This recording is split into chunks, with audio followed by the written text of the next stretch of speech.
Lever uten mål og mening, ut og går og ser ting. En tur i sansene og tenker, det lov å se inn?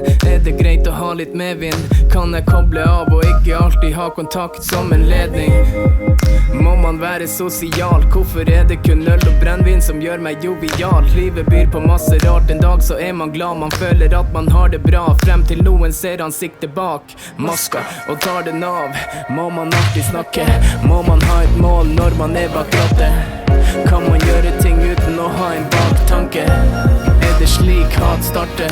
Kan jeg være ærlig og si ting uten å være dritings? Uten at det blåser til storm og været forblir fint. Men hva hvis regnet tar over og tårene felles ned? Kan det vises eller det viktigere å være mann enn å være et menneske?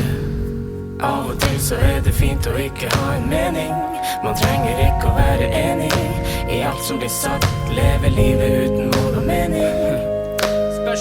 Hei, hei, ja, ja. Jeg stiller spørsmål fordi jeg liker å lære. Ligger med klærne, tenker tanken på hva vitsen rundt her det et mål å være? Skyter jeg med blankt i geværet? Hæ? Skyter jeg med blankt i geværet? Hæ?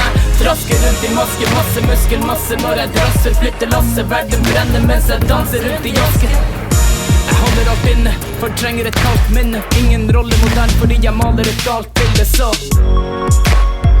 av og til så det fint å ikke ha en mening. Man trenger ikke å være enig i alt som blir sagt. Leve livet uten mål og mening. Av og til så det fint å ikke ha en mening. Man trenger ikke å være enig i alt som blir sagt. Leve livet uten mål og mening. Jeg reiser rundt og tenker, har jeg lov å bryte grenser? Av og til vil jeg kjøre fort uten å bruke bremser. Uten å Jeg reiser rundt og tenker, har jeg lov å bryte grenser?